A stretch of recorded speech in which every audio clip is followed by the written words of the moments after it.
No, I think tenacity is something people underestimate. If you get knocked down, get up and do it again. If you get knocked down, get up and do it again.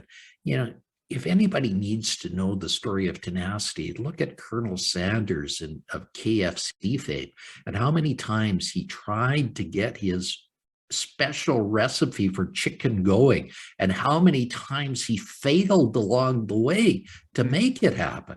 And each time he just said, no, I'm just going to try another path. I'm just going to try another path. Well, And I'm just going that's to an try. interesting example, Dr. Lycka, just to jump in there, because again, in the spirit of this, trying to kind of figure it out. So philosophically, right, if you zoom out, one of the things I wonder and question, and I imagine others might as well, is so take the Colonel Sanders example, where you could look at that story and say exactly as you said, which makes a lot of sense. That's a story of tenacity. That's kind of what we're talking about. It's not the Thomas Edison, whatever it might be. Get knocked down, get back up, keep going, and eventually, he succeeded.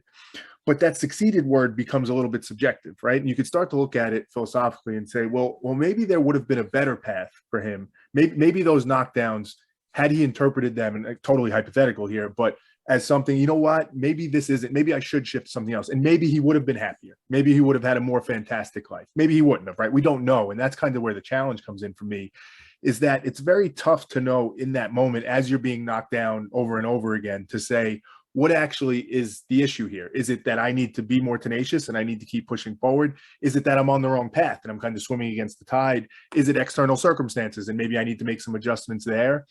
So using the Colonel Sanders example, again, we don't know, we're speculating philosophically, but how do you think about that? The idea that maybe there actually was a better path for him. Maybe letting that go at some point and going a different direction or pivoting would have been the better move. How do you think about those kind of what ifs and those types of things? When I look at the success of Kentucky Fried Chicken at millions of locations around the world now, I think the public has said that he did the right choice. And for myself, I was told I had 6 months to live.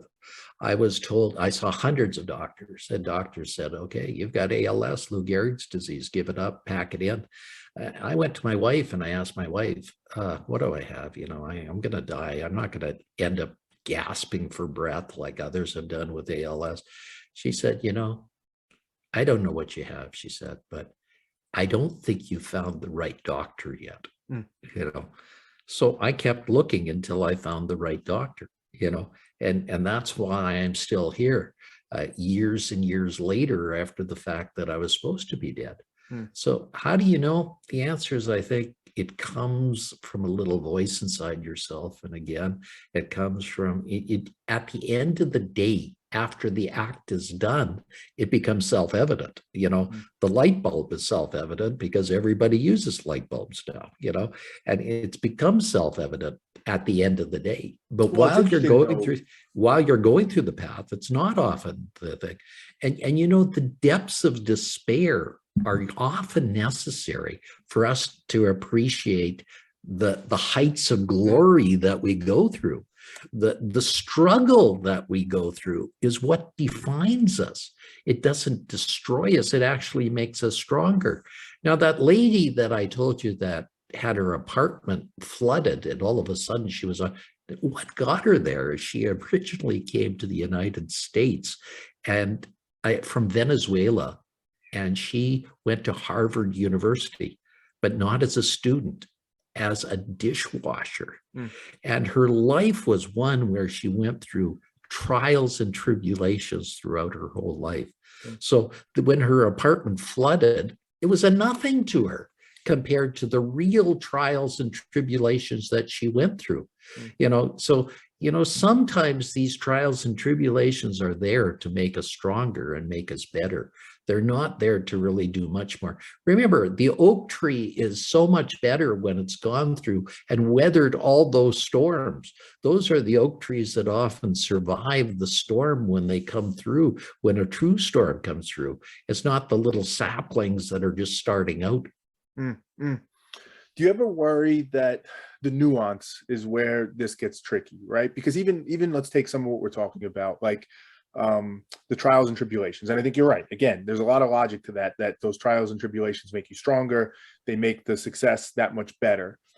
But there's seemingly like contradictory concepts at play in life, and that's what we're trying to navigate. And I think in many ways that's what you're trying to help people with as you think about it, right? Because right to the name of your book, in many ways, I think the goal for all of us in life is to have a fantastic life. And right there, you start off and you say, okay, we have to define what a fantastic life is for each individual. And that can be very subjective and can be confusing. But even if we kind of put the generic sense on it of like, you want to be happy, you want to feel fulfilled, have purpose, those types of things, those trials and tribulations, as you're going through them, you can imagine somebody thinking about that and saying, all right, I'm gonna take the advice, I'm gonna practice some mindfulness, I'm gonna sit and think, because there's a part of me that thinks, again, back to where we were before, these trials and tribulations, there's something I'm chasing that I shouldn't be chasing, right? Maybe there's the person who's chasing after money or a job or fame or whatever it might be, success, starting a business.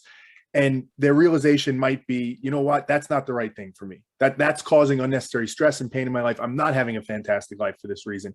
I should kind of better listen to myself and figure out who I really am and go after that. But that same person could listen and think like, well, no, maybe that's wrong, because maybe that's just my mind kind of looking for an easy out. It doesn't want the discomfort of this pain and these trials and tribulations, but I need to be more tenacious. I need to go after it more and I need to dig in. And it's not that either bit of advice is bad necessarily. It's back to where I started on this question, which is, again, what I think makes this so hard is that it's so complex and nuanced, and it's so hard to know when the right advice is to be used at this time and when we can trust our minds and when we can't. And I'll say, I think your approach is it's probably simpler than I'm making it out, or some people would make it out to be at times. But how do you think about that, though? I mean, there does seem to be these nuances and these complexities and conflicting aspects of life. Is that just a misread of the situation, or is there a way to navigate that?